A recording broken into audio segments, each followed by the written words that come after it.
This morning's reading is from 2 Kings chapter 5, verses 19b through 27.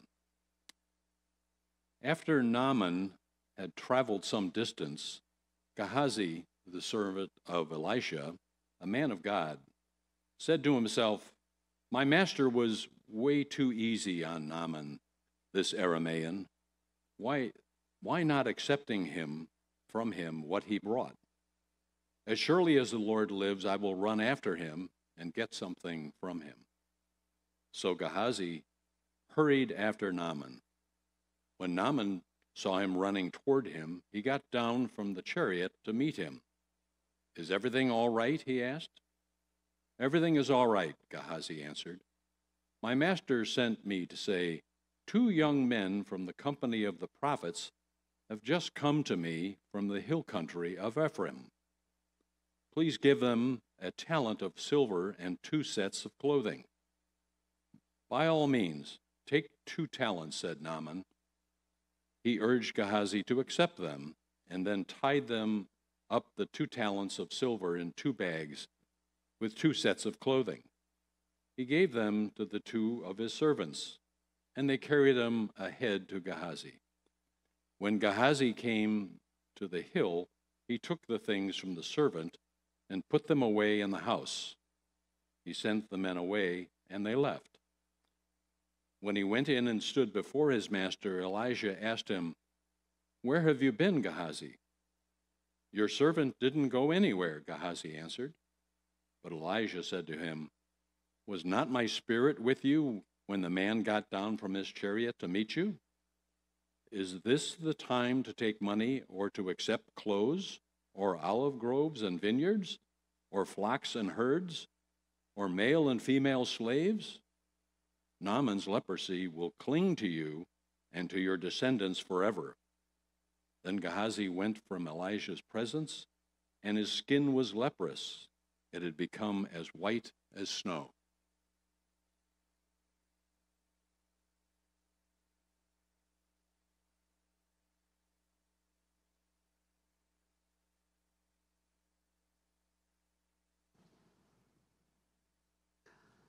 Thank you, Neil.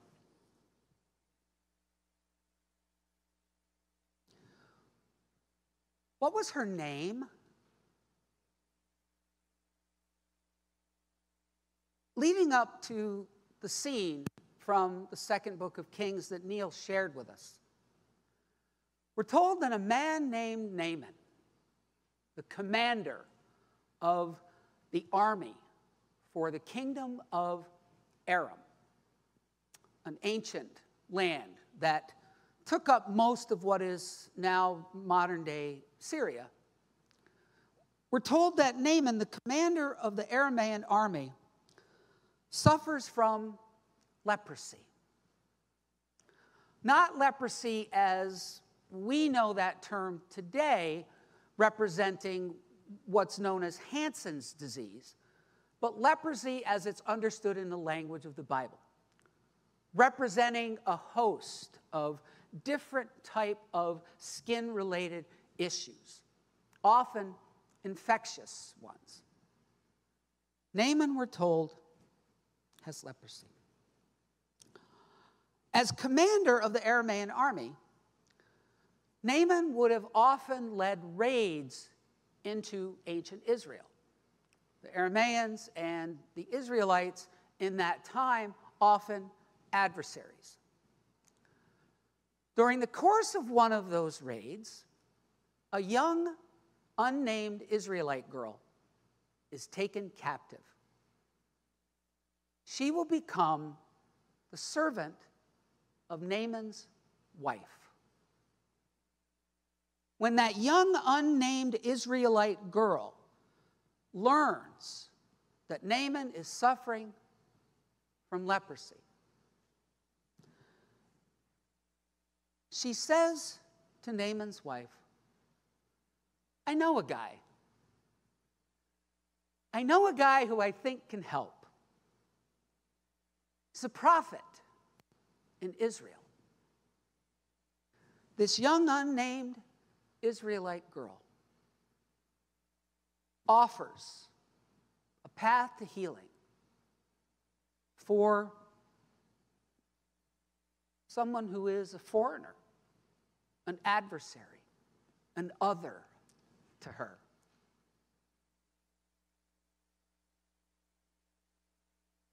When the king of Aram learns about this pathway to healing, this prophet in Israel, and as I'm sure you understand, having a very vested interest in Naaman's welfare,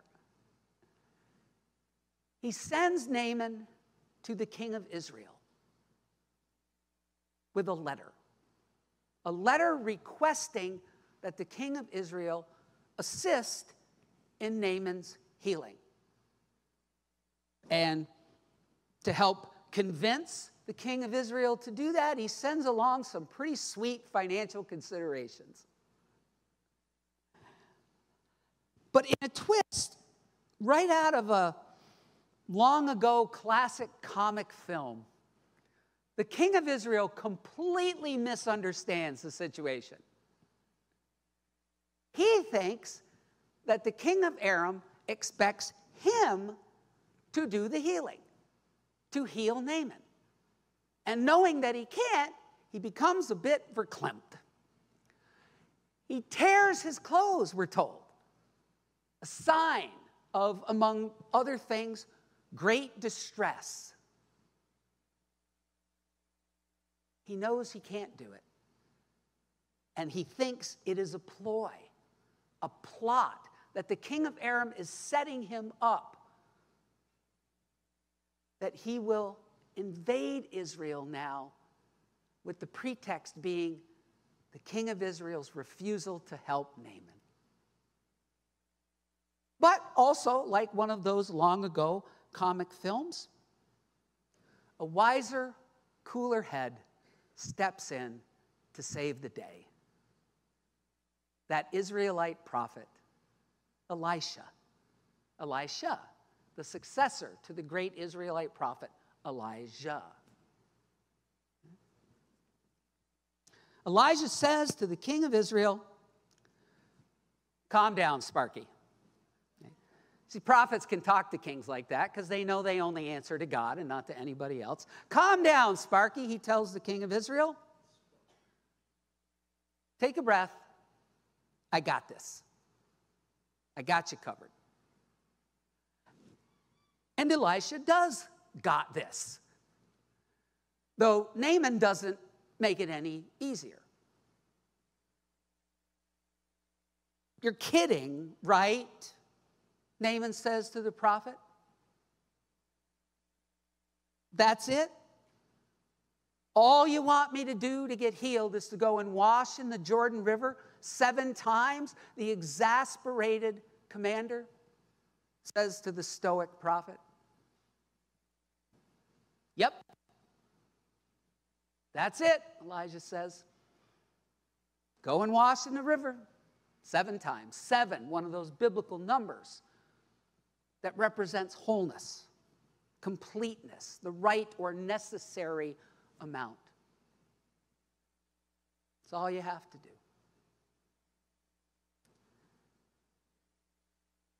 And Naaman doesn't know what to do with that. Because Naaman, like so many in our time and so many people of power and privilege throughout history, is looking for, is expecting, even feels entitled to instant gratification. He wants, he expects, he feels entitled to the magic moment for Elisha to just say the word and he will have what he wants.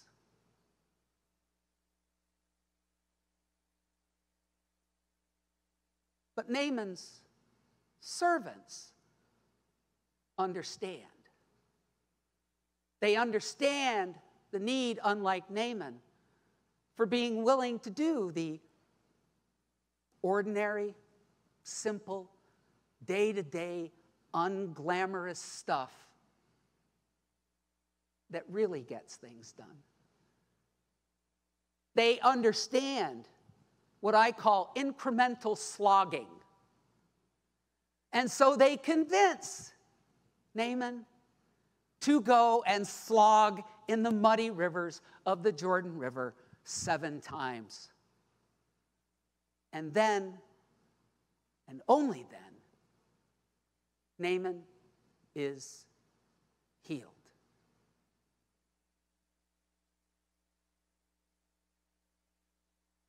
But now he doesn't know what to do with that, or what to do with Elisha either. He doesn't know what to do with the fact that Elisha will not take anything for that healing. Naaman tries to pay Elisha not once, but twice, and both times the prophet refuses. See, Naaman comes from a different world, a different worldview. He is a man that comes from a world of command and obey, conquer and take, punishment and reward.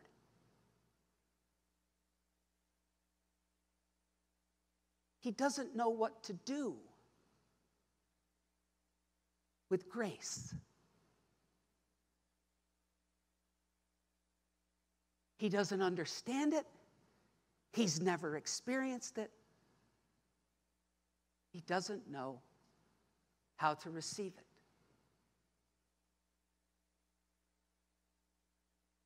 He believes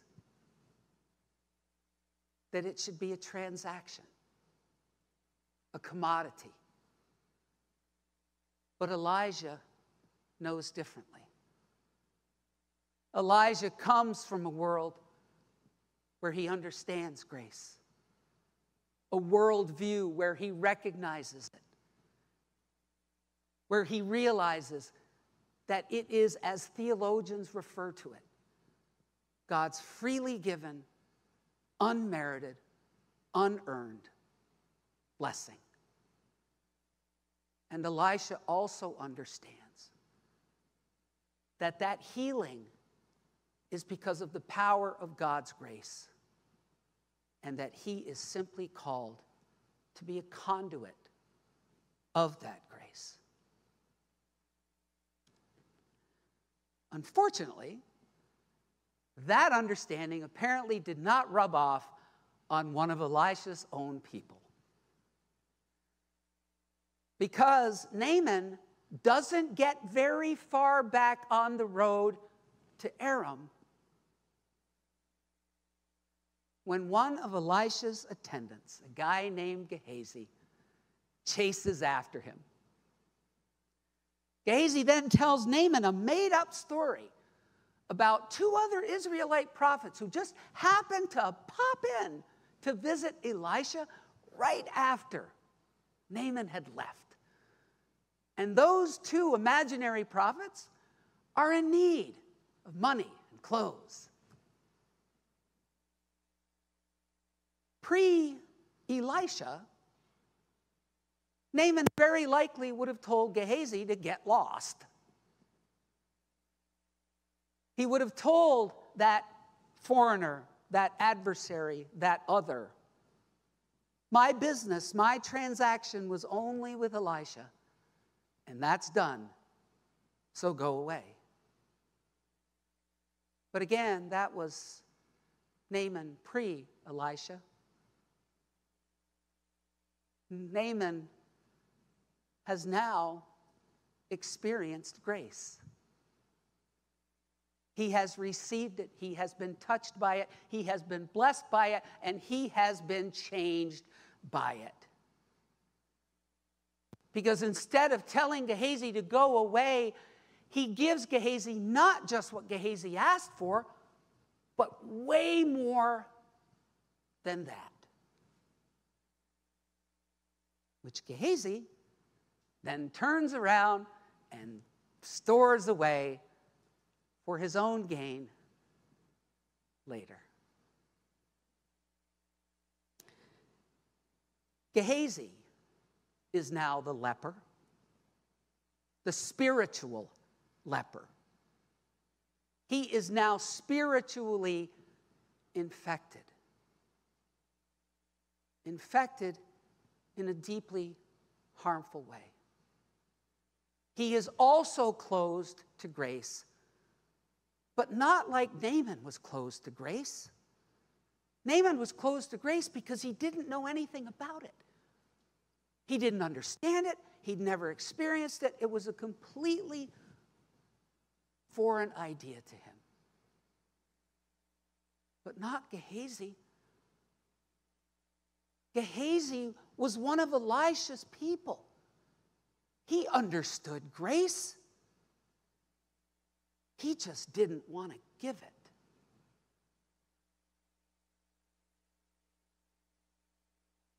He is infected the way I'm afraid our society, our culture, seems to be becoming more and more infected.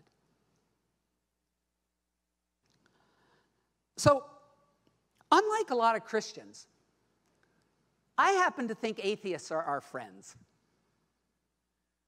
I think they're our friends because I think atheists offer us a very helpful and healthy challenge. Challenge to continually reflect on, rethink, reconsider, and maybe even recalibrate our own beliefs, our own faith. I think atheists are our friends. Atheists like, for instance, Nick Gillespie. Nick Gillespie is a longtime journalist and the former editor-in-chief of Reason magazine. He's technically not an atheist, at least not a self-proclaimed atheist. Gillespie refers to himself as an apatheist, meaning that he's a lot less interested in disproving the existence of God than just simply, he's just not interested in the question at all. And while I often disagree with Gillespie, I would never accuse him of being less than thoughtful. And in an interview I saw done with him about a year or so ago, he said this.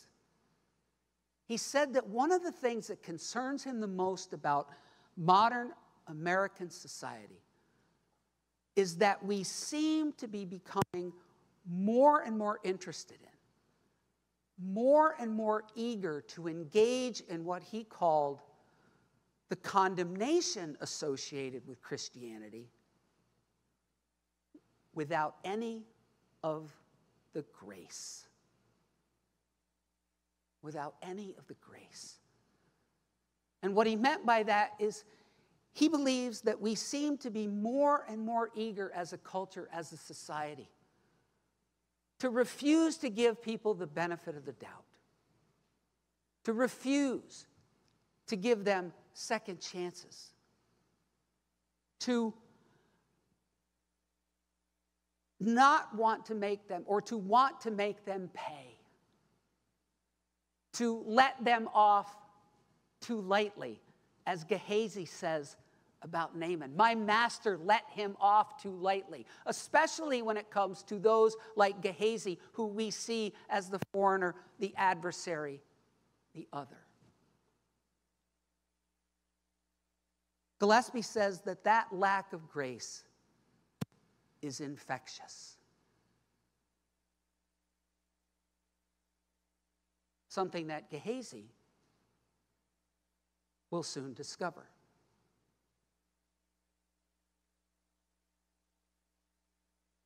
Naaman's leprosy now clings to you. Elisha says to Gehazi, and not just to you, to your descendants. Lack of grace is infectious. But the good news is that there is a cure. And that cure is for us to be willing to go and wash in the Jordan. To be willing to go into the Jordan River to day after day do the simple, small, ordinary, unglamorous act of remembering and being grateful for the times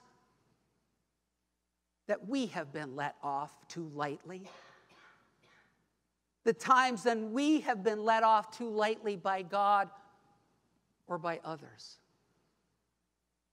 the times when we have been given the benefit of the doubt or given a second chance when we didn't earn it, we didn't merit it.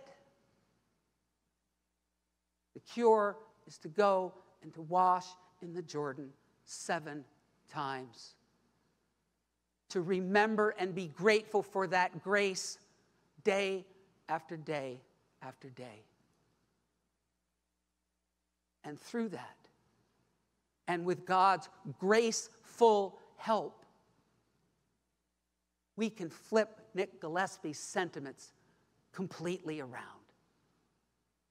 and become a culture, become a society that is much more eager to engage in the grace of Christianity than the condemnation.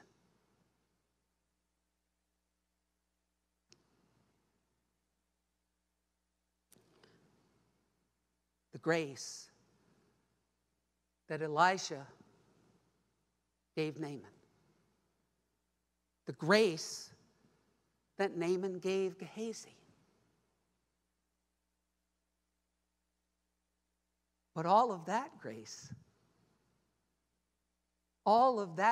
began with an act of grace given by a young, unnamed Israelite girl on behalf of someone who she rightly could have considered foreigner, adversary, other.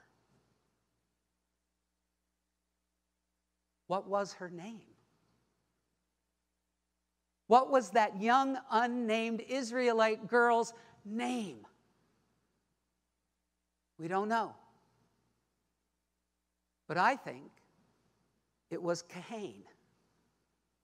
C-H-E-N. It's a Hebrew word. It means grace. Amen.